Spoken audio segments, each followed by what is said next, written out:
Hello students, आज वाले lecture में अपन कंटिन्यू करते हैं जो अपना वेव्स वाला चैप्टर पढ़ रहे हैं बच्चों। और बढ़िया बात ये है कि अभी तक जो अपन ने पार्ट पढ़ा है ना बेटा, ये थोड़ा कैलकुलेशन वाला पार्ट था। कैलकुलेशन तो थी सही, साथ में इसकी मैथमेटिक्स बड़ी कॉम्प्लेक्स थी। मतलब फंक्शन आ रहा है x plus we T plus minus travelling wave, और फिर लास्ट का जो एडवांस वाला पार्ट पढ़ाया मैंने, आप लोगों ने अगर जिसने देखा हो वो थोड़ा और आपको लगा होगा ये तो बहुत ही ज़्यादा, तो उस वाले पार्ट को आप स्किप कर सकते हो। थोड़ा सा जो मैंने फंक्शन बनवाना सिखाया था आपको, ठीक है। फिर भी एक बार मैं थोड़ा सा रिवीजन कराता हूँ बेटा, क्या क्या अपन ने पढ़ लिया है अभी तक। और आज वाले लेक्चर में जो आगे पढ़ेंगे ना, ये रिवीजन तो मैं पुरानी कहानी समझा रहा हूँ। आज वाला जो आगे पढ़ेंगे वो बहुत आसान वाला पार्ट है, मतलब फिर एकदम स्मूथ चलेगा। अभी तक की कहानी है ना, ये फंक्शन वगैरह और ये इस टाइप की चीजें आ रही थी ना, इसलिए थोड़ा परेशान कर दिया आपको इसने, ठीक है। बाकी पार्ट आज वाला आसान है, जो नेक्स्ट वाला पार्ट पढ़ेंगे अपन, ठीक है। पहले ये रिवीजन कराता हूं फटाफट से, क्या क्या अपन ने पढ़ लिया है। देखो सबसे पहले तो ट्रैवलिंग वेव क्या है। अगर कोई भी ट्रैवलिंग वेव है, जो ट्रैवलिंग वेव है ये कैसे पहचानते हैं अपन? अगर x plus minus we T का फंक्शन है, या फिर f ये जो है ना y इक्वल टू, यहां भी लिख दूं y बरोबर फंक्शन है t plus minus x upon v का, ठीक है। माइनस का मतलब वेव किधर जा रही है, जो वेव मोशन होगा अलोंग प्लस एक्स डायरेक्शन, ठीक है, माइनस। और अगर यहाँ प्लस आ जाएगा ना, यहाँ प्लस आ जाएगा तो यहाँ माइनस आ जाएगा, इतना आप समझ लोगे, ठीक है। क्लियर है? ये अपना जनरलाइज ट्रैवलिंग वेव का इक्वेशन हो गया, ठीक है। अब इसमें एक फॉर्मूला बताया था मैंने, वेव वेलोसिटी, ठीक है। वेव वेलोसिटी को जो अपन ने डिनोट किया था, वेव वेलोसिटी को v से। ये वेव का वेलोसिटी क्या होता है? Plus minus slope into velocity of, नहीं यहां वेव नहीं, particle velocity, vp equal to v। ये v जो है वेव वेलोसिटी है, ठीक है ना बच्चों। अब पार्टिकल वेलोसिटी क्या होती है? पार्टिकल वेलोसिटी होती है del y upon del t, and particle का एक्सेलरेशन क्या होता है? डेल टू y, या del vp upon del t, या del two y upon del t square, ठीक है। ये हो गया। इसके बाद अपन ने जो पढ़ी है ना, साइन वाली ट्रैवलिंग वेव पढ़ी। इसके बाद अपन ने पढ़ी साइन वाला travelling wave. Sine travelling wave क्या है? देखो साइन ट्रैवलिंग वेव में जो है y equal to a sine omega t minus k x plus theta हो सकता है। बाकी ये हर एक टर्म क्या क्या रिप्रेजेंट कर रही है? A amplitude, angular frequency, angular wave number, initial phase, sine का इक्वेशन, ये सारी कहानी आपको पता होगी, ठीक है। यहां से अगर मैं पार्टिकल का वेलोसिटी निकालता हूं बेटा, तो ये del y upon del t आता है, यहां से आ जाता है omega into a sine omega t minus k x plus theta, यहाँ ये वाली कहानी। और अगर इसी को मैं, ये वाला फॉर्मूला शायद मैं लिखाया नहीं होगा, आपको लिख लेना है भी, ऐसा भी लिखा जा सकता है इसको, जैसे अपन ने एसएचएम में लिखा था। ये तो मैंने बता दिया था, ये नहीं बताया होगा, तो वहां जहां लिखा था ना, ये फॉर्मूला छोटा सा और चिपका देना। आपको पता होगा पार्टिकल का वेलोसिटी मैक्सिमम कब होगा? ओमेगा इंटू ए एट मीन पोजिशन। ऐसे एक्सेलरेशन का भी निकाला जा सकता है, डबल डिफरेंशिएशन। इतनी कहानी के बाद, एक्सेलरेशन मैं नहीं कर रहा। इसके बाद अगर वेव क्या होता है, वेव फंक्शन कल ही पढ़ा था अपन ने, या वेव इक्वेशन क्या है? वेव इक्वेशन जो है del two y upon del t del x square equal to 1 upon v square del two y upon del t square. इस फंक्शन को सेटिस्फाई करेगा तो वेव है। हर एक ट्रैवलिंग वेव भी होगी, बट हर एक वेव ट्रैवलिंग वेव हो ऐसा जरूरी नहीं है। तो ये सारी कहानी जो है बेसिक मैंने आपको लिख दी है, सारी रिविजन। आपको ये वाला फंक्शन और एक्स्ट्रा लिख लेना है। ये वाला जो फंक्शन है, ये वाला फंक्शन क्या बोलो इसको, ये वाला ऐसे एक्सेलरेशन क्या लिख दूं?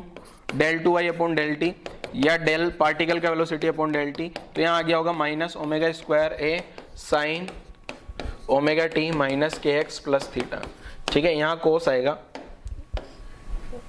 यहाँ जो है अपना बेटा कोस आने वाला है, ठीक है। और ये वाला फॉर्मूला को इससे भी लिखा जा सकता है माइनस ओमेगा स्क्वायर वाई, और मैक्सिमम एक्सेलरेशन क्या हो जाएगा? ओमेगा स्क्वायर ए, ये होता है एट एक्सट्रीम पोजिशन, ठीक है। अब आपको मैंने ये दो फॉर्मूले जो बता रहा हूं ना बेटा, ये आपको मैंने पहले नहीं लिखा होंगे तो वहीं लिख देना है, ठीक है। जहां जहां अपन ने ये डिफरेंशिएशन करके लिखा था ना, मैंने लिखा होगा पार्टिकल का वेलोसिटी, पार्टिकल का एक्सेलरेशन। अगर ऐसा ऐसा कहीं लिखाया है ना आपको, तो वहीं पे ये भी चिपका देना साथ में, ठीक है। कहानी खत्म करते हैं, वीडियो पॉज करके। इसको तो नोट करने की जरूरत ही नहीं है ना, आप लिख लेना पुराना, है ना। अब आते हैं अपन नए पार्ट पे। देखो अभी तक की जो कहानी बताओ ना बेटा, अभी तक की अगर कहानी देखी जाए तो अपन ने क्या पढ़ा, वेव्स की कैलकुलेशन समझ ली सारी। मैंने चैप्टर की शुरुआत करने से पहले बताया था कि अपन एक बार तो समझेंगे कि वेव फंक्शन क्या है, ट्रैवलिंग वेव क्या है, सारी मैथमेटिक्स समझेंगे। जो अपन ने समझी, अगर आपको समझ आई हो तो बहुत बढ़िया है, ठीक है। अब इसमें से अब आगे समझने वाले हैं अपन वेव ऑन स्ट्रिंग, मतलब अगर वेव जो होगी रस्सी पे चलेगी तो क्या होगा। पहली वेव, दूसरी साउंड वेव के बारे में पढ़ेंगे और तीसरी लाइट वेव के बारे में पढ़ेंगे। लाइट वेव तो 12th में पढ़ेंगे, स्ट्रिंग साउंड अपन अभी पढ़ने जा रहे हैं, ठीक है। तो सबसे पहले आता है स्ट्रिंग वेव। तो बच्चों याद दिला दूं, बता दूं आपको, अभी तक के जो वीडियोस हैं, 3-4 वीडियोस जो भी आप लोगों ने देखे होंगे, उनमें थोड़ी पहला वीडियो में तो मजा आया होगा, दूसरे तीसरे में ट्रैवलिंग वेव का इक्वेशन वगैरह इसमें थोड़े फंसे होंगे आप लोग। बट आज से जो लेक्चर आएंगे बच्चों, और आज से जो नए कॉन्सेप्ट आने वाले हैं, ये आसान है, यकीन मानो, ठीक है। इसलिए जिनको जैसे नीट वाले बच्चे हैं तो पुराने वाला जो कॉन्सेप्ट उनमें थोड़ी प्रॉब्लम हुई होगी, बट अभी वाले जो कॉन्सेप्ट आने वाले हैं ये कॉन्सेप्ट बड़े आसान से हैं, ठीक है। तो थोड़ा ध्यान से पढ़िएगा, वापस से अपना ध्यान वापस से यहीं पे कॉन्सेंट्रेट करो पूरा अच्छे से। Velocity of pulse on string, तो अपन कोई भी वेव के बारे में पढ़ेंगे ना, तो सबसे पहले उस वेव का वेलोसिटी पता करेंगे कि वेलोसिटी क्या आएगी इस वेव की। जैसे रस्सी वाली वेव पढ़ रहे हैं तो इसका, फिर साउंड वाली, लाइट वाली, हर एक वेव का वेलोसिटी क्या होगा। तो string wave, velocity of pulse, यहां लिखा है वेलोसिटी ऑफ पल्स, या वेव भी लिखा जा सकता है वेलोसिटी ऑफ वेव। पल्स इसलिए लिखता हूं क्योंकि पल्स आपको समझ में आता है कि एक पल्स आगे बढ़ रही है, वेव में पता नहीं लगता आगे जा रही कि नहीं जा रही, ठीक है। तो velocity of pulse on string with respect to string, या मीडियम भी लिखा हो जा सकता है विद रेस्पेक्ट टू मीडियम। जैसे मान लो ये एक रस्सी है, यहां से एक रस्सी है और ये रस्सी यहां पे दो जगह पे फिक्स है, इधर भी और इधर भी। अगर ये रस्सी इधर वाले एंड फिक्स है, इधर वाला एंड भी फिक्स है, इसका मतलब मीडियम रेस्ट में होगा, मीडियम का वेलोसिटी 0 है। हो सकता है कभी कभी इस रस्सी को कार में बांध दी जाए और कार भाग रही हो इधर 10 मीटर पर सेकंड से, पल्स भी भाग रही हो, तो ये पल्स का स्पीड पूछा जा सकता है। तो ये पल्स का स्पीड जब पूछा जाएगा आपको, तो आप फॉर्मूला लगा के जो पल्स का स्पीड कैलकुलेट करोगे वो आएगा आपका किसके, विद रेस्पेक्ट टू मीडियम। क्योंकि मैंने यहां लिखा है velocity of pulse on string, रस्सी पे जो पल्स चल रही है उसका स्पीड किसके रेस्पेक्ट में ही है, स्ट्रिंग, रस्सी के रेस्पेक्ट में या मीडियम के रेस्पेक्ट। तो इसके लिए एक फॉर्मूला है बच्चों, लिख भी लेते हैं, क्या है देखो फॉर्मूला, अपना फॉर्मूला लिख भी लेता हूं क्या है, ठीक है। और ये जो पल्स है, अब ये पल्स किधर भी भाग सकती है बेटा, मान लो ये पल्स इधर भाग रही है, ठीक है। तो ये पल्स का जो वेलोसिटी होगा मीडियम के रेस्पेक्ट में, velocity of pulse on string with respect to medium, ये होता है v इक्वल टू √t/μ। बहुत इंपॉर्टेंट फॉर्मूला है, ठीक है बच्चे, स्टार मार्क कर लेते हैं। अब जो अपन ने वेव स्पीड पढ़ा था ना, जो अपन ने वेव स्पीड पढ़ा था v इक्वल टू ω/k या v equal to f lambda, वही है ये वेव स्पीड, ठीक है, क्लियर है। जो अपन ने v इक्वेशंस में जो अपन पढ़ते हैं ना, वही सेम कहानी है। जो अपन ने वेव स्पीड पढ़ा है ना, वही है बेटा ये वेव स्पीड, जो v equal to f lambda पढ़ा है, ω/k पढ़ा है। तो इसका जो कैलकुलेशन होता है वो यहीं से √t/μ से होगा। अब ये t क्या है, t इस रस्सी में टेंशन है, जो कि अपन हर बार लिखते हैं, टेंशन इन स्ट्रिंग, रस्सी में टेंशन क्या होगी, और म्यू जो है, म्यू जो हो जाएगा linear mass density, linear mass density मतलब क्या, मास अपॉन लेंथ। 3 टाइप का डेंसिटी बताया था बेटा मैंने आपको, जो आपने सेंटर ऑफ मास पढ़ाया होगा मैंने, mass upon length linear mass density, mass upon area area mass density, mass upon volume volume mass density. तो ये अपना लीनियर मास डेंसिटी है म्यू, ठीक है ना। तो ये होगा kg/मीटर में। अच्छा एक चीज ध्यान से सुनना, कभी कभी आपको क्वेश्चन में पागल बनाने के लिए मास लिख देगा, बट यूनिट से पहचान लेना है। जैसे आपको बोल देगा मास of string, mass of string, और यहां लिखेगा 2 ग्राम/मीटर। इसका मतलब आप समझ सकते हो क्या, ये यहां पे तो मास लिख रहा है, यहां पे तो मास लिख रहा है, पर वो आपको वहां से पागल बनाना चाह रहा है। आपको यूनिट देख के पहचान लेना है, यूनिट देख के आपको पता लग गया ये तो म्यू है रे, ठीक है। और कभी कभी क्वेश्चन में अगर मास दिया होगा, जैसे अभी मास ऑफ स्ट्रिंग दो ऐसे भी लिख देता है कभी कभी, जैसे मास ऑफ स्ट्रिंग बोल दिया 2 ग्राम, तो इसका मतलब ये वाला जो हकीकत में है ना, ये तो मास ही है, ये m है, ठीक है। यहां जो मास ऑफ स्ट्रिंग आएगा ना, ये m/l, l क्या हो जाएगा, रस्सी का लेंथ, ठीक है ना। L क्या हो जाएगा, रस्सी का लेंथ, तो ये तो m होगा। तो कभी कभी क्वेश्चन में आप यूनिट देख के पहचान लिया करो, ग्राम पर मीटर दिया है ना, इसका मतलब ये म्यू बोल दिया उसने, पर नाम हुआ मास लिख दिया रस्सी को, ठीक है, तो चलेगा, ऐसा कंफ्यूजन नहीं होने का, ठीक है। ये तो कहानी आ गई। अब कभी कभी क्वेश्चंस में क्या होता है बेटा, जैसे अभी अगर ये पल्स की स्पीड देखूं, अगर रस्सी में टेंशन कांस्टेंट होगा तो पल्स का स्पीड भी कांस्टेंट होगा। दो चीजें होनी चाहिए, रस्सी की अगर स्पीड कांस्टेंट है ना, अगर स्पीड, ये पल्स का स्पीड कांस्टेंट है, तो इसके लिए दो चीजें कांस्टेंट होनी चाहिए। एक तो रस्सी एक समान होना चाहिए, म्यू का वैल्यू कांस्टेंट होना चाहिए ना, म्यू का वैल्यू कांस्टेंट हो मतलब रस्सी एक जैसी हो थ्रू आउट, ऐसा नहीं रस्सी मोटी होती जा रही है, पतली होती जा रही है, एक समान रस्सी होनी चाहिए। अगर मान लो अपने पास रस्सी ऐसी हो गई, मान लो ये इस टाइप की, पता नहीं रस्सी ही है, अपना रंग बदल रही है आगे बढ़ने पे, मोटी होती जा रही है, ठीक है, मतलब रस्सी हैवी हो रही होगी आगे जाने। तो अगर इस टाइप की रस्सी होगी ना, तो फिर क्या करेंगे, फिर म्यू का वैल्यू जिस इंस्टेंट पे मुझे पल्स का स्पीड निकालना है, उस इंस्टेंट पे म्यू का वैल्यू रख लेना होगा। यहाँ पे पल्स का स्पीड अलग आएगा, यहाँ अलग आएगा, यहाँ अलग, यहाँ अलग, यहाँ अलग, हर जगह अलग अलग, क्योंकि म्यू बदल रहा है, रस्सी एक समान नहीं है। तो अपन अगर मान लो रस्सी एक जैसी है पूरी की पूरी, तो म्यू कांस्टेंट हो जाएगा, जैसे ऐसी रस्सी दिख रही है बेचारी, अगर म्यू का वैल्यू कांस्टेंट है तो रख देना है। टेंशन कांस्टेंट है तो पल्स का स्पीड भी, टेंशन भी बदल सकता है, अगर रस्सी में टेंशन बदल रहा है ना, तो आपको जिस पॉइंट पे पल्स का स्पीड निकालोगे उस पॉइंट का टेंशन रख दो, जिस पॉइंट का टेंशन पुट करोगे ना, उस पॉइंट का आपके पास में स्पीड आ जाएगा। क्लियर है बच्चों, नोट करो जरा यहां तक की कहानी, यहां तक की कहानी नोट करो जल्दी से।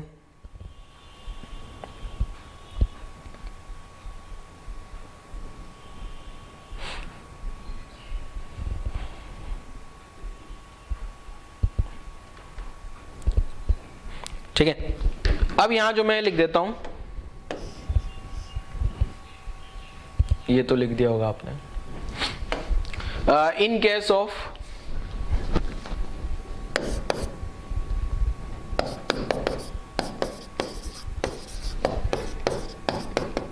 वेरिएबल टी एंड म्यू, ठीक है, velocity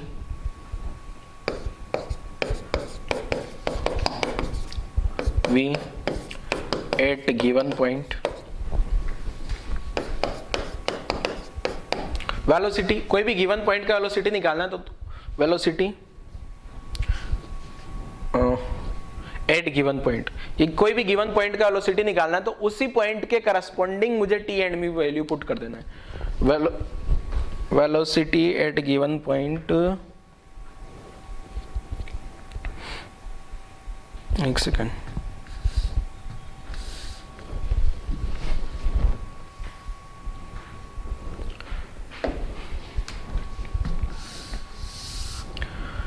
in case of variable t and mu, velocity v at given point,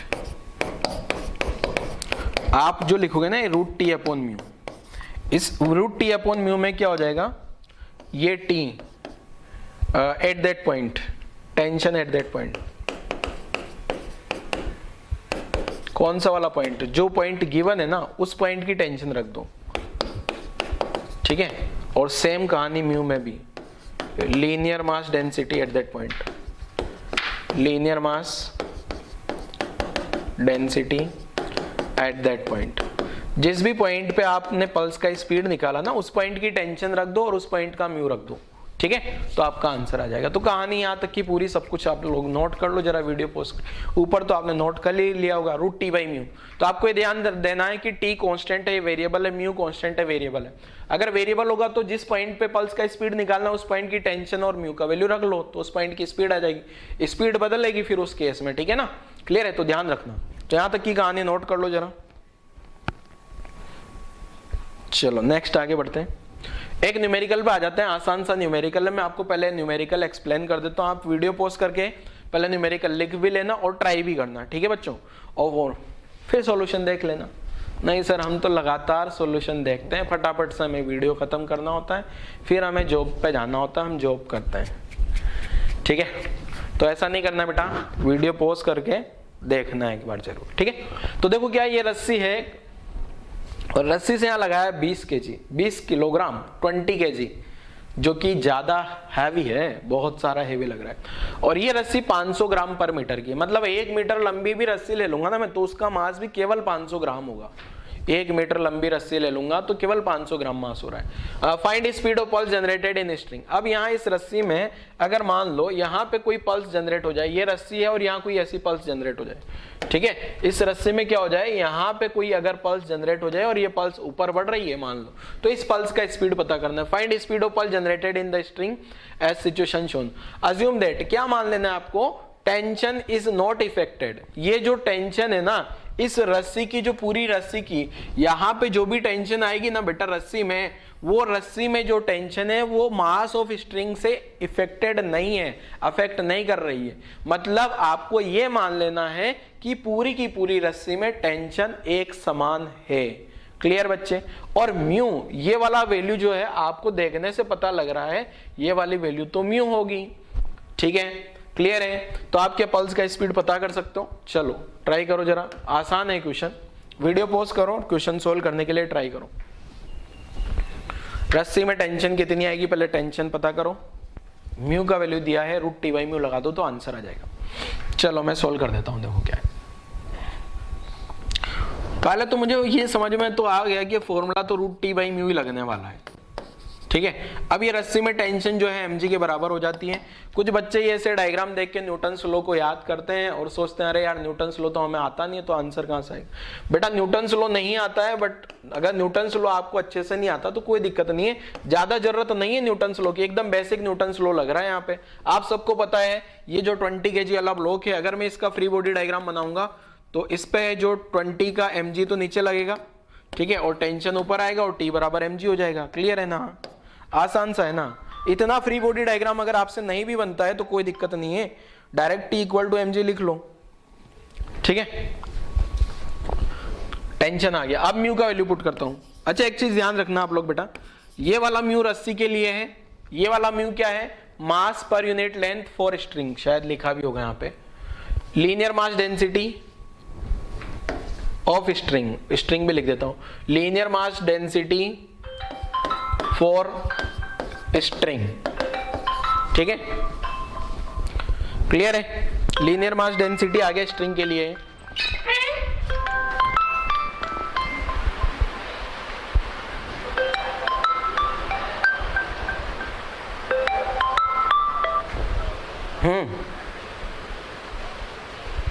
बोलो, क्लास रिकॉर्ड कर रहा हूं सर।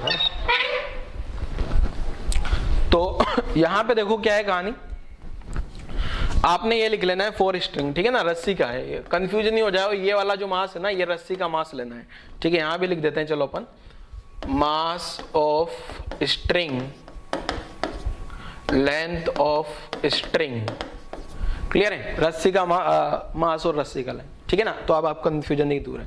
तो यहाँ पे जो म्यू है ना ये रस्सी के लिए दिया है बेटा, है ना, ये रस्सी के लिए दिया है, कंफ्यूजन नहीं होना। तो म्यू क्या दिया है, 500 ग्राम पर मीटर, क्योंकि मास, ये वाले मास से कंफ्यूज हो सकते हो बच्चों आप, इसलिए मैं बोल रहा हूँ, है ना। तो 500 ग्राम को अगर मैं आप किलोग्राम में कन्वर्ट करोगे तो -3 किलोग्राम पर मीटर, तो ये आ गया कितना बेटा, 0.5, इसको लिखा जा सकता है कितना, 0.5 kg पर मीटर। वैल्यू पुट कर दो, आपका आंसर आ जाएगा, ठीक है। तो पल्स का वेलोसिटी क्या हो गया, √T/μ, तो T तो आ गया 200/0.5, तो √200/5 करूं तो 10 लगा दिया, ऊपर कैंसिल आउट होगा, 400 √20 मीटर पर सेकंड पल्स का स्पीड आ गया। मतलब ये पल्स ऊपर कितना स्पीड से भागेगी बेटा, यहाँ पे, यहाँ ये जो रस्सी बनाई है ना, जैसे मान लो ये रस्सी है, तो इस रस्सी पे पल्स, जो भी पल्स जनरेट होगी वो पल्स जो है ऊपर की डायरेक्शन में भागेगी, कितना स्पीड से, 20 मीटर पर सेकंड। अब कभी कभी क्या होगा बेटा, क्वेश्चन में रस्सी का लेंथ दे दिया जाएगा आपको, मान लो रस्सी का लेंथ आपका 100 मीटर है, तो आपसे बोल दिया जाए कितनी देर में ये पल्स यहाँ से यहाँ पहुंच जाएगी, तो आप आंसर निकाल लोगे क्या। बट 100 मीटर नहीं दे रहा हूं मैं, 1 मीटर बोल दिया। 100 मीटर देने पे क्या है ना, फिर रस्सी का भी मास आ जाएगा, अभी आगे समझ में आएगा क्या। 1 मीटर, तो आप निकाल सकते हो क्या, ये 20 टाइम कितना टाइम लगेगा, इस पल्स को यहाँ बॉटम से टॉप तक जाने में कितना टाइम लगेगा, distance equal to speed into time से निकाल लो, क्योंकि मुझे पता है टेंशन कांस्टेंट है, रस्सी का म्यू कांस्टेंट है, स्पीड कांस्टेंट होगा, तो डायरेक्ट लिख सकता हूँ, ठीक है। तो खत्म करते हैं इसको, नोट करो जरा, ये √T/μ, आंसर निकालो जरा, क्या आंसर आ रहा है? आंसर मैच कराओ अपना अपना आंसर मैच किया क्या? नेक्स्ट नेक्स्ट क्या है बेटा? देखो यहाँ एक गाड़ी दिख रही होगी आपको, और गाड़ी येलो कलर की गाड़ी अपनी उधर भाग रही है 10 मीटर पर सेकंड से, उधर जा रही है गाड़ी, ठीक है। और इस पे रस्सी बंधी हुई है, रस्सी पे एक पल्स है, जो रस्सी मेरे पास में आ रही है और गाड़ी मेरे से दूर जा रही है, ठीक है। पहला क्या है? टॉट स्ट्रिंग, रस्सी टाइट है, having tension and linear mass density. Tension तो इसमें 100 न्यूटन का है बेटा, 100 न्यूटन का टेंशन है, और ये लीनियर मास डेंसिटी मतलब टी भी दे दिया आपको और म्यू भी दे दिया, कोई दिक्कत नहीं। Use inside a cart to generate a wave pulse starting from left hand, यहां से पल्स जनरेट हो गई होगी और इधर भाग रही है। As shown, calculate velocity of pulse with respect to cart. एक तो गाड़ी के रेस्पेक्ट में पल्स का स्पीड बताना है और दूसरा ग्राउंड के रेस्पेक्ट में बताना है। पता करो जरा, वीडियो पॉज कर लो, सॉल्व करो। आसान क्वेश्चन है, अगेन आसान क्वेश्चन है बेटा। मैं पहले ही बोला हूं अब आसान आसान चीजें आने वाली है, तो आप लोग अच्छे से फॉर्मूले याद कर लेना, अच्छे से ट्राई करो, अच्छे से अटेम्प्ट करो, ठीक है। चलो सॉल्व करेंगे बेटा, देखो क्या होगा। पहले तो छोटा सा क्वेश्चन को करके ऊपर भेज देता है। तो क्या है देखो बेटा, जो मैं निकाल रहा हूं ना, ये जो अपन वेलोसिटी, जो formula root T by mu लगाते हैं ना, velocity of pulse with respect to रस्सी, रस्सी के रेस्पेक्ट में होता है रूट टी बाई म्यू। तो ये जो रस्सी के रेस्पेक्ट में है ना, यही सेम जो है ना, यही आ जाएगा किसके रेस्पेक्ट में भी? गाड़ी के रेस्पेक्ट में। विद रेस्पेक्ट टू कार्ट भी यही होगा, क्योंकि वो रस्सी भी तो गाड़ी के अंदर ही है यार, ठीक है। तो ये वाला आंसर आ गया अपने पास, velocity of pulse with respect to cart, ठीक है। तो root T by mu, tension दिया है 100, और म्यू को कन्वर्ट करने की जरूरत नहीं है, अब की बार म्यू का वैल्यू भी आपको कन्वर्टेड दिया है ऑलरेडी किलोग्राम पर मीटर में, है ना। तो 100 इंटू 100 अपॉन 25, यहां से कैंसिल आउट हो गया 4, ये आ गया 20 मीटर पर सेकंड, ठीक है। पल्स का स्पीड आ गया अपने पास कितना? रूट 20 मीटर पर सेकंड। पहला आंसर आ गया, पल्स का स्पीड कार्ट के रेस्पेक्ट। तो अगर मैं अब यहां पे जो है ना बेटा, अब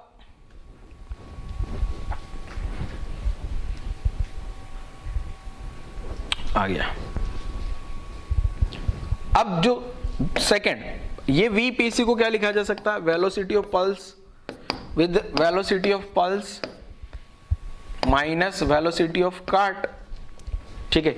ये ग्राउंड के रेस्पेक्ट में, velocity of pulse with respect to ground, relative motion याद है, वो भी भूल गए सर हम तो, इतना आना चाहिए बेटा, आसान सा फॉर्मूला है। VAB equal to VA minus VB, velocity of A with respect to B, तो velocity of pulse with respect to cart VP minus VC। तो ये VPC तो क्या हो गया बेटा? 20 IKF इसलिए लिख रहा हूँ, राइट डायरेक्शन में भाग रही है। ये पल्स का स्पीड ग्राउंड के रेस्पेक्ट में आ गया, कार्ट किधर जा रही है? 10 से माइनस IKF। तो यहां से सिंप्लीफाई करूंगा, तो सिंप्लीफाई करने पे मेरे पास जो पल्स का स्पीड आया है VP, ये आ रहा है 10 IKF मीटर पर सेकंड। ये जो है ना आ गया आपका velocity of pulse with respect to ground के रेस्पेक्ट में पल्स का स्पीड आया है बेटा, ठीक है। नोट कर लो जरा, अपना आंसर भी मैच कराना जरा, अपना आंसर क्या आ रहा है आपका?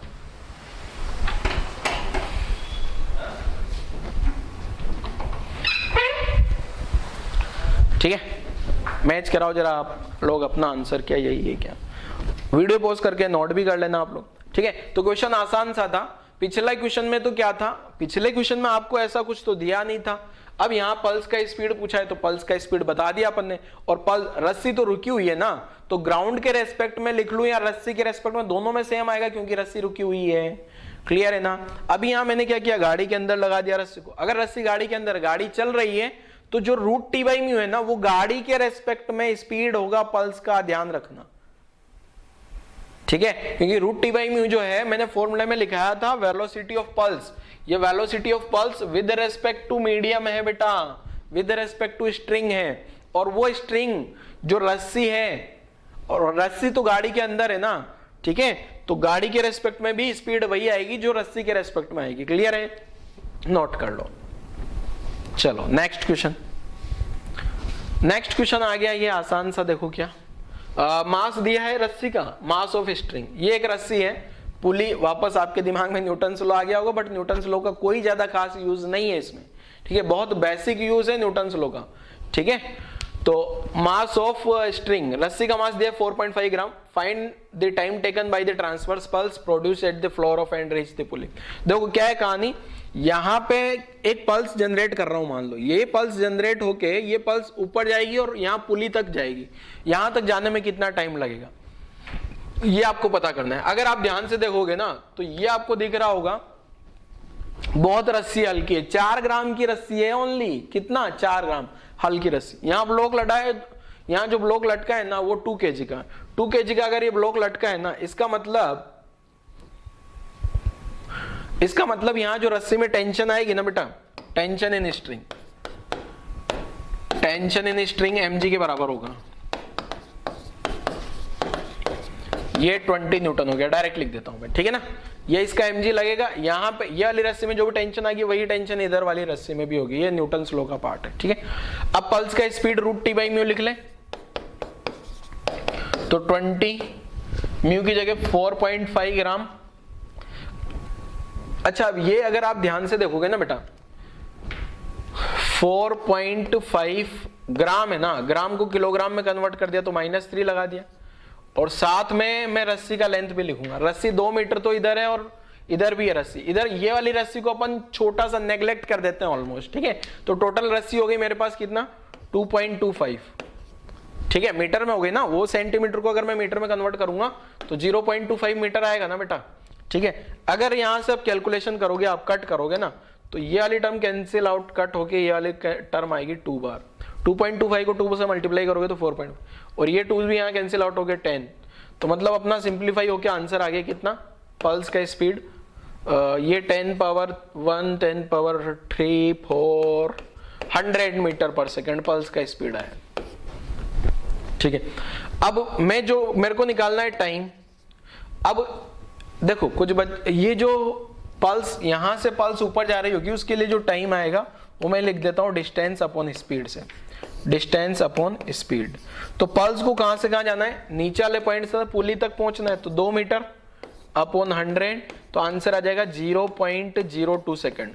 तो 0.02 सेकंड में बच्चों ये पल्स जो है फ्लोर पे से जनरेट हुई होगी और फ्लोर पे से जनरेट होके कहां पहुंच गई होगी, 0.02 सेकंड में बच्चों ये पुली पे तक पहुंच गई होगी। मतलब ये पल्स ने यहां से चलना शुरू किया, यहां तक आते आते 0.2 सेकंड लगा होगा इसको, 0.02 सेकंड, ठीक है। तो आप लोगों ने क्वेश्चन भी लिख लेना है, सॉल्व भी कर देना है। सॉल्व मैंने कर दिया है, आप लोगों ने तो सॉल्व किया नहीं होगा, वीडियो पॉज करके कहीं सॉल्व करोगे तुम लोग, ठीक है। नोट कर लो जरा, फिर नेक्स्ट क्वेश्चन पे आ जाता हूं।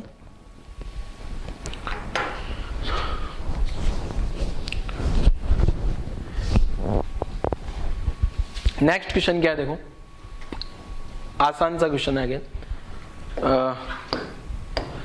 ए wave moves with speed 300 metre पर सेकंड, वेव कितने से चल रही है 300 से, on a wire which under tension, उस पर टेंशन कितना है 500 newton. Find how much the tension must be change to increase the speed, speed कितना कर दूं मैं 360, अगर स्पीड को अगर मैं 360 कर दूंगा बेटा तो टेंशन चेंज हो जाएगी या वही रहेगी, बदल जाएगी ऑब्वियसली, ठीक है। टेंशन बदल गई है ना रस्सी की, सॉरी रस्सी पे जो पल्स का स्पीड है वो बदल गया तो टेंशन भी बदल जाएगा। तो v इक्वल टू क्या लिखा जा सकता है √T/μ। तो अगर मैं v1 अपॉन v2 लिखूंगा तो यहां से क्या आ जाएगा बेटा √T1 upon T2, sorry T1 upon T2, क्योंकि म्यू का वैल्यू तो सेम रहेगा, वही रस्सी है, ठीक है ना, रस्सी वही है, तो अपन ये मान लेंगे क्या कि म्यू का वैल्यू सेम रहने वाला है। तो v1 कितना दिया था बेटा 300 अपॉन 360, शुरुआत की टेंशन कितनी थी 500, बाद की टेंशन T2 मान लिया, यहां से कट होगा तो ये 1/6 बचेगा, एक 0 0 भगा देना है, सॉरी 1/6 नहीं 5/6,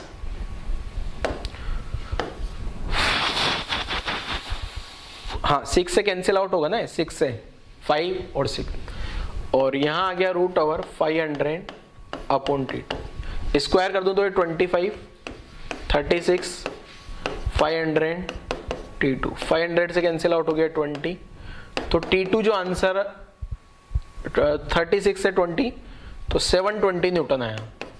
720 न्यूटन की मेरे को क्या है 720 न्यूटन का टेंशन जनरेट करना पड़ेगा उस रस्सी में, और 720 का जो टेंशन होगा, जब टेंशन 720 न्यूटन का हो जाएगा ना बेटा, तो रस्सी का स्पीड क्या हो जाएगा, सॉरी पल्स का स्पीड उस पर 360 हो जाएगा। ठीक है, अभी बताओ क्या आपका आंसर यही है या कुछ और। ठीक है, जैसे इस क्वेश्चन के ऑप्शन दे दिए जाए 500 न्यूटन, मतलब कोई चेंज नहीं, दूसरा 720 न्यूटन, तीसरा 220 न्यूटन और चौथा 120 न्यूटन। क्वेश्चन पढ़ो ध्यान से और आंसर करो, चारों ऑप्शन में से क्या आपका आंसर होगा। देखो क्वेश्चन में क्या पूछा है आपसे, अगर आप ध्यान से, find how much tension must be change to increase, कितना टेंशन बढ़ा दूं। तो पहले कितना था बेटा, 500 तो पहले से ही है क्या, अब कितना करना पड़ रहा है मुझे, 720, मतलब मेरा आंसर क्या होना चाहिए, 500 तो हो नहीं सकता, 720 भी नहीं होगा, इंक्रीज पूछ रहा हो टेंशन, तो अपना आंसर जाएगा 220। पहले 500 था, 500 से यहां तक आने में ठीक है 220 का इंक्रीज कर दिया क्या, तो कितना इंक्रीज हुआ, आपसे पूछा गया है क्या आंसर में, इंक्रीज इन टेंशन। तो ये टेंशन कितना बढ़ गई, कितना टेंशन बढ़ गया बेटा, तो ये आ जाएगा कितना 720 माइनस 500, तो अपना आंसर हो गया 220 न्यूटन। ठीक है, ध्यान रखना, क्लियर है, नोट कर लो जरा, नोट करो आंसर।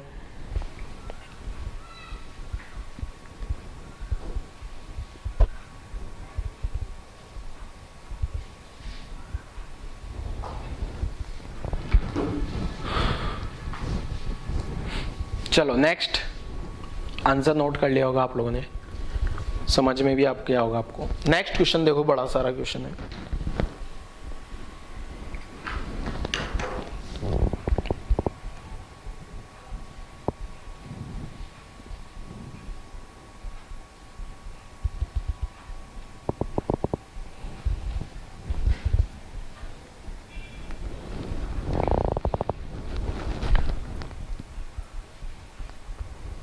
क्वेश्चन रीड किया, दो गया क्वेश्चन।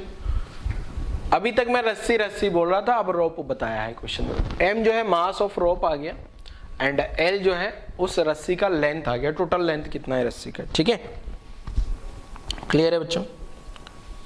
अब यहां से करना क्या है, मुझे करना क्या है, देखो ये जो पल्स है, ये पल्स लोअर एंड पे पल्स जनरेट हो गई है। एम तो रस्सी का मास आ गया, एल रस्सी का लेंथ आ गया। रस्सी नहीं, ये रस्सा है, रस्सा बोले तो मोटी रस्सी है, उसका खुद का मास होगा कुछ न कुछ। ठीक है, तो ध्यान रखना। तो find speed of pulse eight top end of rope. पहला क्वेश्चन क्या है, ये जो पल्स है ना, यहां टॉप पे पहुंच जाएगी तो फिर स्पीड कितनी आएगी, पहला क्वेश्चन। दूसरा, find speed of pulse eight x distance from lower end of the rope. मतलब ये रस्सी के यहां से पल्स मान लो यहाँ एक्स डिस्टेंस पे पहुंच जाती है, तो इस पॉइंट पे इस पल्स का स्पीड कितना होगा, ये पूछा है दूसरे क्वेश्चन। तीसरा, find acceleration of pulse on rope. ये जो पल्स ऊपर जा रही है, इसका एक्सेलरेशन क्या होगा। चौथा, calculate time taken by pulse to travel the full length of rope. मतलब इस पल्स को यहां से लगा के यहां तक जाने में कितना टाइम लगेगा, चौथा क्वेश्चन है। ठीक है, 4 क्वेश्चन है। पहले मैं ये हटा देता हूं, जो मैंने गड़बड़ करे हैं सब अब हट नहीं रहे हैं, तो रबर से हटा देंगे, हमारे को क्या है।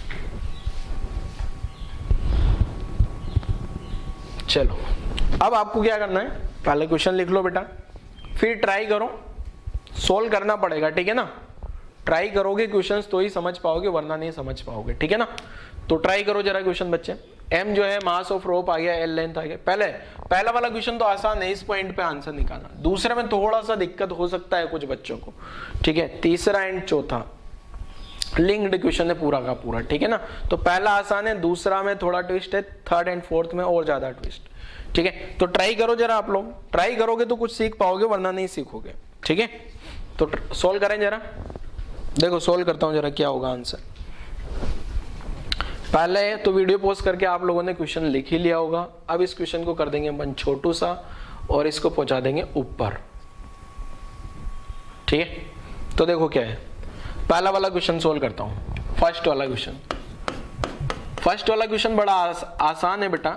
मेरे को पहले तो ये जो म्यू है ना, म्यू जो है m/l ये तो कांस्टेंट है, ये तो कांस्टेंट होगा, बट ये जो टेंशन है ना रस्सी का, ये टेंशन वेरिएबल है, हर एक पॉइंट पे टेंशन अलग अलग आएगा। अब मुझे पल्स चाहिए ऊपर, पल्स का स्पीड चाहिए ऊपर में, तो यहाँ पे जो रस्सी में जो टेंशन होगी ना बेटा, यहाँ पे टेंशन वो mg के बराबर होगी। तो आंसर आ गया mg।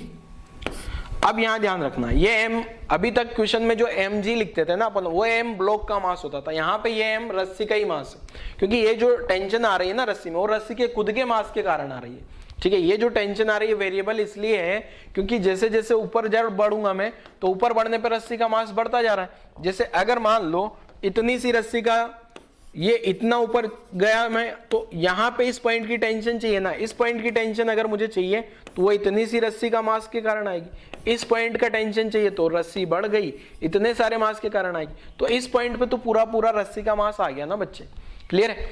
अपॉन यहाँ पे जो आएगा m/l, तो ये जो स्पीड आ रहा है टॉप पॉइंट पे तो √gl आ रहा है, m से m गायब हो जाएगा, √gl, g का वैल्यू आपको पता है l, ये है m, रस्सी के मास से आंसर इफेक्टेड नहीं हो रहा है।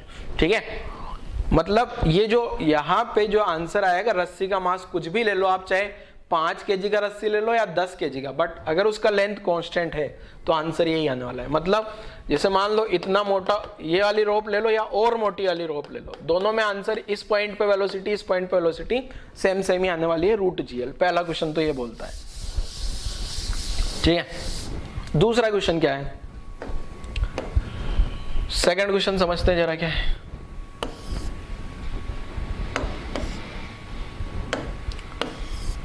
सेकंड क्वेश्चन समझ लेते हैं। सेकंड क्वेश्चन में क्या है, देखो बेटा, ये जो रस्सी है ना, ये रस्सी आ गई अपने पास। अब मुझे इस रस्सी में क्या चाहिए, नीचे वाले एंड पॉइंट से x डिस्टेंस पे चला गया हूं मैं यहाँ पे, और यहाँ पे पल्स का स्पीड मुझे पता करना है। तो मुझे ये पता है बेटा, इस पॉइंट पे जो पल्स का स्पीड आएगा उसके लिए ये इतनी सारी रस्सी का mg लगेगा क्या। ये वाला जो अपन ने, ये जो पल्स का स्पीड लिखा है ना अपन ने, ये तो टॉप पे लिख दिया, ये जो पल्स का स्पीड लिखा है मैंने, ये तो कौन से पॉइंट पे आ गया, अपना टॉप पॉइंट पे आ गया। ठीक है, बॉटम पे तो 0 आएगा क्योंकि बॉटम वाली रस्सी यहाँ तो कुछ है ही नहीं ना। ठीक है, अब यहाँ पे जो पल्स का स्पीड लिखूंगा मैं, इतनी सारी रस्सी का मास, अब यहाँ टेंशन बदल जाएगा, इतनी सारी रस्सी का जो mg होगा वो कितना आएगा, ये वाली रस्सी का अगर मैं mg लिखूंगा ना, ये वाली रस्सी का मास कितना हो जाएगा, μ × x, ये वाली रस्सी का मास हो गया मास, ये वाली रस्सी का मास अगर मुझे निकालना है तो ये क्या हो जाएगा बेटा, μ × x, और म्यू की जगह क्या लिखा जा सकता है, m/l, या फिर म्यू ही रहने देते हैं ना, म्यू × x, म्यू से म्यू कैंसिल आउट हो जाएगा। तो पल्स का स्पीड v क्या आ गया, √t/μ। तो टेंशन क्या आ गया, μ × x अपॉन म्यू, म्यू ने म्यू को मार दिया, आंसर आ गया √x, पल्स का स्पीड आ गया। तो ये अपन ने पल्स का स्पीड भी पता कर लिया बेटा। ठीक है, कहां पे पता हुआ है, x डिस्टेंस पे पल्स का स्पीड क्या है। ठीक है, √x के बराबर आ रहा है। अब देखो तीसरे में जो है मुझे एक्सेलरेशन चाहिए। अब थर्ड वाले में एक्सेलरेशन कैसे आएगा, देखो समझते हैं जरा। सेकंड वाले का आंसर यही है बेटा, है ना, सेकंड वाले का आंसर यही है अपना, है ना।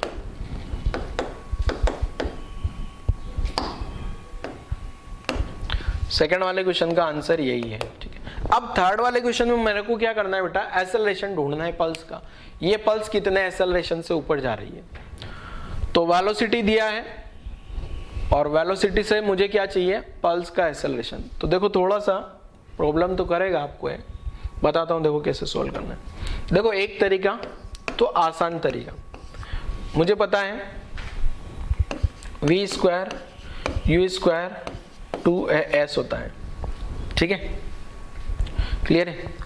तो v² इनिशियल वेलोसिटी तो 0 लिख दिया क्योंकि यहां पे तो कोई टेंशन ही नहीं आएगी ना बेटा, lowest point, plus 2 acceleration into x। अच्छा, यहाँ टेंशन में म्यू xg आएगा। ठीक है, ये इस टाइप का आंसर आएगा, √xg। टेंशन mg आएगा ना, इसका मास म्यू इंटू एक्स है, तो नीचे m इंटू जी का वैल्यू कितना हो जाएगा, म्यू एक्स इंटू जी नीचे लग रहा होगा ना, जो अपन mg लिखते हैं हर बार, ठीक है। तो म्यू एक्स जी से म्यू गायब, रूट एक्स जी आंसर आ जाएगा। तो यहाँ पे जो आंसर लिखूंगा ना बेटा मैं, v square equal to, third वाला क्वेश्चन एक्सेलरेशन के लिए, यू स्क्वायर तो 0 हो गया, 2ax, ठीक है। अब ये वी स्क्वायर की जगह क्या लिखा जा सकता है, रूट एक्स जी,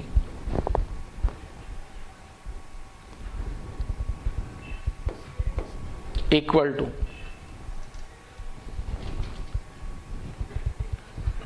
ना रे, वी स्क्वायर जो आएगा ना, ये रूट हट जाएगा ना, चलो ऐसे लिख देता हूं, यहां स्क्वायर इक्वल टू 2x, ठीक है। अब यहां से क्या होगा बेटा, ये तो हो गया x g equal to 2x, x गया, एक्सेलरेशन आ गया g/2, ये आंसर हो गया। मतलब ये जो पल्स ऊपर जाएगी ना, ये पल्स का यहाँ पे स्पीड तो लोवेस्ट पॉइंट पे तो पल्स का स्पीड 0 रहेगा, क्योंकि वहां टेंशन ही नहीं, और ऊपर जाने पे ऊपर जाने पे क्या होगा, टेंशन का वैल्यू बढ़ेगा। देखो यहां से देखो, ऊपर जाने पे x का वैल्यू बढ़ेगा, टेंशन बढ़ेगा, और टेंशन बढ़ेगा तो वेलोसिटी भी बढ़ेगा। देखो यहाँ x का वैल्यू जितना ज्यादा होगा उतना ज्यादा टेंशन होगा। अगर x का वैल्यू l के बराबर कर दूं, x का वैल्यू l हो जाएगा तो टॉप पॉइंट पे पहुंच गया ना, तो रूट GL स्पीड आ गया यहाँ पे देखो, ठीक है। और ऊपर जाने पे मतलब पल्स का स्पीड, ऊपर जाने पे पल्स का स्पीड बढ़ रही है, मतलब पल्स का एक्सेलरेशन आ रहा है, और पल्स का एक्सेलरेशन आ रहा है g/2। ध्यान रखना, जनरली क्या होता है, अपन कोई भी पार्टिकल को गिराते हैं तो उसका एक्सेलरेशन आता है g नीचे, बट पल्स के केस में क्या हो रहा है, जो पल्स जो है ऊपर बढ़ने पे एक्सेलरेट हो रही है, कितने से, g/2 से।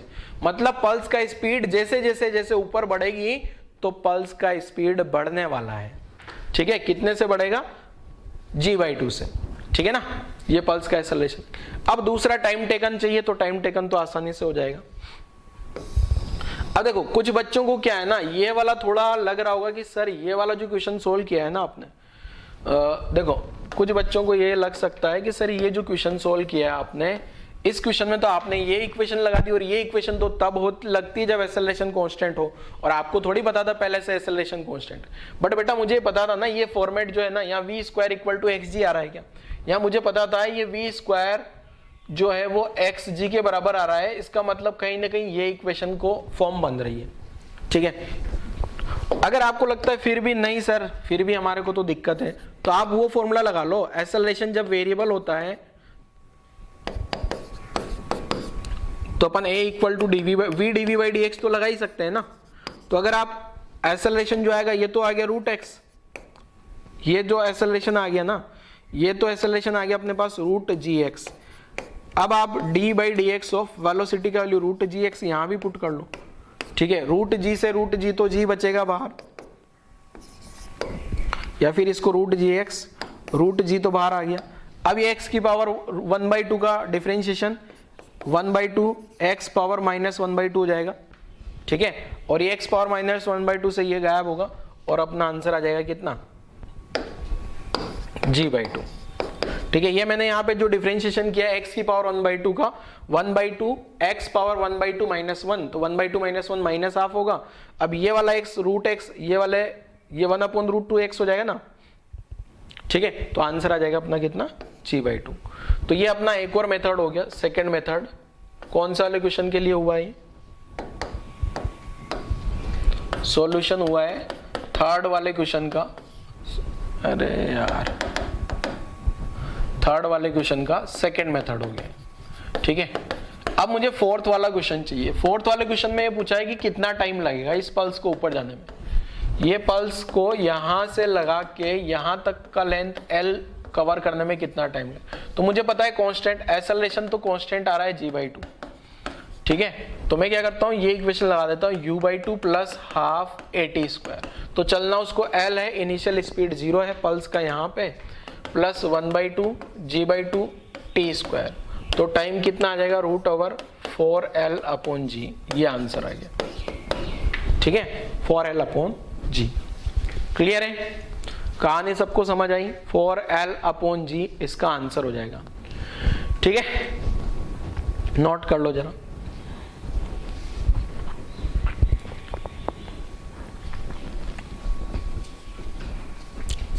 आंसर नोट कर लो बेटा।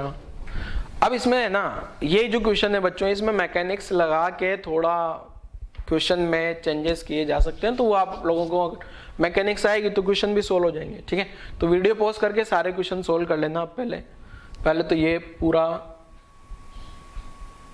क्वेश्चन आपने लिखा होगा, फर्स्ट एंड सेकंड वाला पार्ट सोल्व करो, ये फर्स्ट सेकंड पार्ट सोल्व करो जल्दी से, फिर थर्ड फोर्थ भी सोल्व कर लो।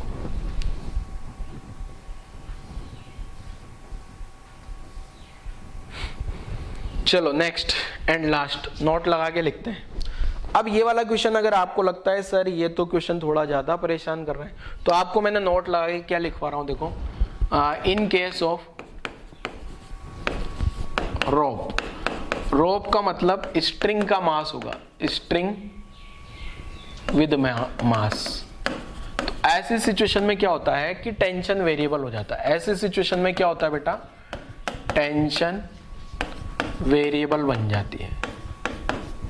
अच्छा, यहाँ जो रोप होनी चाहिए ना, वो यूनिफॉर्म रोप होनी चाहिए। यूनिफॉर्म का मतलब एक समान हो, कम से कम रोप तो एक समान हो, रोप का म्यू तो कांस्टेंट हो। ठीक है, एक समान यूनिफॉर्म का मतलब, यूनिफॉर्म रोप का मतलब क्या हो जाएगा, म्यू कांस्टेंट होना चाहिए। ठीक है, यहाँ लिख भी दो चाहो तो, म्यू बराबर जो हो वो कांस्टेंट होगा, तब ये कॉन्सेप्ट लगेगा जो मैं बता रहा हूँ। ठीक है, टेंशन वेरिएबल हो जाएगी, तो टेंशन वेरिएबल हो जाएगी ना, तो ये जो v है रूट टी बाई म्यू लिखते हैं ना अपन, तो ये जो वेलोसिटी होगी हर एक पॉइंट पे अलग आएगी। वेलोसिटी क्या होगी, हर एक पॉइंट पे अलग आएगी। तो ये जो वेलोसिटी ऑफ पल्स है ना, वेलोसिटी ऑफ पल्स वेरिएबल हो जाएगी या वेरी करेगी विद टेंशन या पोजीशन। रस्सी का पोजीशन बदलेगा तो टेंशन बदल जाएगा ना। ठीक है, तो ऐसी सिचुएशन में आपको क्या करना है, ऐसी सिचुएशन में आपको ये ध्यान रखना है कि ये जो पल्स होगी ना बेटा, अच्छा यहाँ पे जो है ऐसा सिचुएशन भी हो सकता है, ऐसी सिचुएशन होगी ना, तो जैसे ये रोप आ गई ना, ये रोप में ये पल्स आ गई। ठीक है, अब ये जो पल्स है, ये पल्स अगर ऊपर जाएगी, पल्स ऊपर जाएगी तो इसका एक्सेलरेशन g/2 कंसीडर करके चलना है आपको। और अगर ये पल्स नीचे जा रही है, ठीक है, ये पल्स हो सकता है नीचे जाए, अगर ये पल्स नीचे जा रही होगी तो यहां पे ये, मैं यहीं लिख देता हूं पूरा, आपको ये ध्यान रखना है, पहले तो g/2 का एक्सेलरेशन आएगा, acceleration of pulse, acceleration of जो आएगा ना वो आपको ध्यान रख लेना है, कितना आएगा, g/2, acceleration of pulse g/2 होने वाला है। ठीक है, ये वाला पॉइंट याद रखो आप, एक तो। ठीक है, दूसरा ये है, अगर पल्स ऊपर जा रही है तो स्पीड बढ़ेगी और पल्स नीचे जा रही है तो स्पीड क्या होगी, कम होगी। ठीक है, जैसे अगर मान लो यहां पे ये जो पल्स है ना, अगर ये पल्स ऊपर जा रही है, ठीक है, तो इसका स्पीड जो है वो इंक्रीज कर रहा होगा। ठीक है, और कितने से, g/2 से। और अगर यही पल्स जो है अपने पास नीचे आ रही है, अगर यही पल्स नीचे आ रही है तो इसका स्पीड डिक्रीज करेगा। ठीक है, और एक चीज और ध्यान रखना, ये इस टाइप के केस में भी फॉर्मूला g/2 ही रहेगा। जैसे कभी कभी क्या होगा, ये क्वेश्चन में ये रोप बना दी और रोप के साथ में यहाँ अगर मैं ब्लॉक लगा दूं कोई कैपिटल M मास का, तो इसमें भी वही सेम सिचुएशन होगी। ठीक है, इसका सिचुएशन भी वही होगा, g/2 ही आंसर आएगा। ठीक है, क्लियर है बेटा, करके देख लेना भले। अभी एक क्वेश्चन करा भी देता हूँ इस पे भी बेस्ट। तो यहाँ तक की कहानी लिखो, तो आपको क्या याद रखना है, अगर रस्सी जो है, रस्सी रोप हो, रोप बोले तो हेवी रस्सी हो, हेवी मतलब मास हो रस्सी का कुछ न कुछ। अभी तक अगर अपन देखें ना बच्चों, यहाँ पे जो क्वेश्चन था, जैसे ये वाले क्वेश्चन में आप रस्सी देखोगे ना, कहाँ गया, ये वाले क्वेश्चन में तो रस्सी कितनी, बहुत हल्की है, क्या 4 ग्राम की है। इसमें देखोगे रस्सी, तो इसमें तो हॉरिजॉन्टल है तो कोई दिक्कत ही नहीं है, क्योंकि हॉरिजॉन्टल में तो मास से कोई मतलब नहीं, वहां भी ग्राम में आ रहा है क्या। ठीक है, यहां आप देखो, अभी जो मैं क्वेश्चन दूंगा ना आपको, इसमें किलोग्राम में ले लूंगा। दो किस टाइप से क्वेश्चन समझते हैं, ध्यान समझना। यहाँ एक पल्स आ गई, ये पल्स ठीक है, इस टाइप से मान लो ये पल्स बन रही है, पल्स अच्छे से नहीं बनी अपनी, पर कोई दिक्कत नहीं है।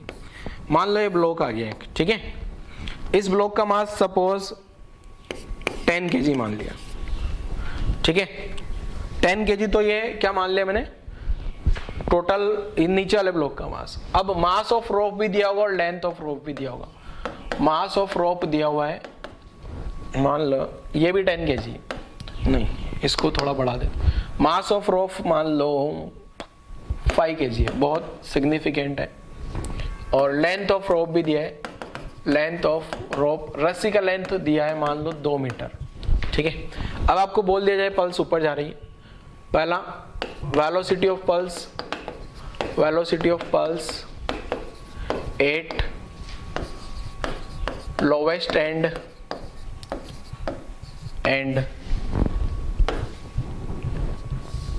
टॉप एंड ऑफ स्ट्रिंग, ठीक है। 2 पॉइंट पर मुझे पल्स का स्पीड पता करना है, ठीक है। तो पता कर लेते हैं जरा, आप लोग सोल्व करोगे क्या? हाँ सर सोल्व कर देंगे हम, ट्राई तो कर ही लेंगे कम से कम। चलो ट्राई करो तो जल्दी से, मैं सोल्व करता हूँ, आप वीडियो पॉज करके सोल्व कर लेना। पहले तो मैं बॉटम पे या लोवेस्ट पे पता करता हूँ।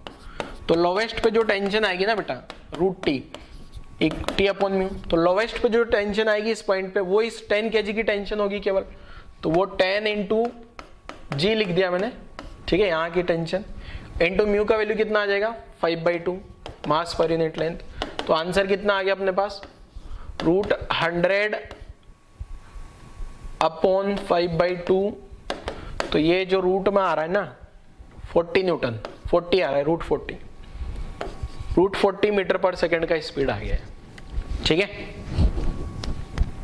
क्लियर है। ये तो लोवेस्ट पॉइंट पे आ गया। और टॉप एंड पे भी निकालना है ना, टॉप एंड पे। अब टॉप एंड पे जब मैं वेलोसिटी निकालूंगा बेटा, अगेन यहाँ की टेंशन अलग आएगी, इस पॉइंट पे जो टेंशन आएगी वो पूरा रस्सी का मास भी ऐड हो जाएगा क्या उसमें, पूरी रस्सी का मास ऐड हो जाएगा। तो टोटल मास कितना हो गया 10 + 5 × 10, ठीक है। यहाँ पे जो टेंशन आई है ना वो केवल ब्लॉक के मास के कारण आई है। यहाँ पे जो टेंशन आई है रस्सी और ब्लॉक दोनों का मास ऐड हो गया, अपॉन म्यू तो वही रहेगा 5/2। तो ये आंसर आ गया मेरे पास कितना बेटा 150 अपॉन 5/2। तो 150 से कैंसिल आ जाएगा 30, ये रूट 60 मीटर पर सेकेंड आ रहा है, ठीक है, क्लियर है। अब दोनों क्वेश्चन के अपने आंसर तो आ गए, ठीक है, दोनों क्वेश्चन के बाद अपने आंसर तो आ गए ना, ठीक है। अब अगर मैं जो है ये जो टॉप वाला क्वेश्चन सोल्व करता है, इसके लिए मेरे पास एक अलग मेथड भी है। अलग मेथड क्या है, मैंने अभी थोड़ी देर पहले आपको बताया है क्या, कि जो पल्स का स्पीड होता है, पल्स ऊपर जा रही होती है तो एक्सेलरेट हो रही होती है और नीचे जा रही होती है तो रिटार्ड हो रही थी। अब मैंने क्या किया है कि अगर जब बॉटम पॉइंट पे स्पीड निकाल लिया ना मैंने, तो अब मैं क्या करूं, सेकंड मेथड लगाता हूं। सेकंड मेथड में क्या करता हूं बेटा, ये लगा देता हूं मैं। मुझे पता है पल्स एक्सेलरेट हो रही होगी, पल्स एक्सेलरेट विद g/2, इसका एक्सेलरेशन कितना होगा g/2, ठीक है, g/2, g का वैल्यू 5, g का वैल्यू 10 रख लूं तो ये 5 मीटर पर सेकंड स्क्वायर आ गया एक्सेलरेशन। तो मैं पल्स का स्पीड जो ये वाला फॉर्मूला लगा लेता हूं ना एक्सेलरेशन कांस्टेंट, तो ये यहाँ पे तो जो है टॉप पॉइंट का स्पीड लिख रहा हूं, यहाँ पे बॉटम पॉइंट का लिख रहा हूं, ठीक है। टॉप का चाहिए ना, बॉटम वाले का कितना लिख लिया मैंने, root 40 whole square plus 2 × 5 × s कितना ऊपर चला गया 2 मीटर, ठीक है। तो यहां से अगर आप इस क्वेश्चन को सोल्व करोगे तो ये कितना आ गया देखो, जो v टॉप पॉइंट का स्क्वायर लिखूंगा, ये तो 40 प्लस ये 20 आ गया, तो टॉप पॉइंट पे जो स्पीड आ गई वो रूट 60 मीटर पर सेकंड आ गई। अब अपना ये भी वेरिफिकेशन हो गया बेटा कि ये जो एक्सेलरेशन g/2, मैंने पिछले वाले में बता दिया था ना कि अगर यहाँ नीचे ब्लॉक होगा तो भी एक्सेलरेशन g/2 आएगा। देखो इसका वेरिफिकेशन भी हो गया क्या, पहला जो मैंने सोल्व किया है ना ये वाले में मैंने एक्सेलरेशन का कोई यूज ही नहीं किया, टॉप और बॉटम दोनों का स्पीड निकाल लिया। और जो दूसरा मेथड लगाया मैंने उसमें क्या किया, लोवेस्ट पॉइंट पे तो मैंने फॉर्मूला लगा लिया और हाईएस्ट पॉइंट पे मैंने क्या कर लिया, मुझे पता है स्पीड बढ़नी है ऊपर जाने पे, ठीक है, और कितना स्पीड बढ़ेगा g/2 से बढ़ेगा, ठीक है, मतलब 5 मीटर पर सेकंड स्क्वायर से बढ़ने वाला है। तो मैंने ये वाला फॉर्मूला लगा लिया थर्ड इक्वेशन, उससे भी आंसर वही आ रहा है। तो अपना ये वेरिफिकेशन हो गया कि अगर यहाँ ब्लॉक होगा ना तो भी एक्सेलरेशन g/2 ही आता है। ठीक है, जो पिछले क्वेश्चन में भी आया था ना ये g/2, तो अपन ने इसको याद रख लिया डायरेक्ट। क्या, अगर रस्सी नहीं है रस्सा है, क्या रस्सी नहीं है रस्सा है, तो रस्से के केस में पल्स एक्सेलरेट होगी, रिटार्ड होगी, ऊपर जाएगी तो एक्सेलरेट होगी, नीचे जाएगी तो रिटार्ड होगी। लिखा है, ऊपर जाने पे स्पीड बढ़ेगी मतलब एक्सेलरेट हो रही है, यहाँ पे तो होगी अपना क्या, एक्सेलरेट।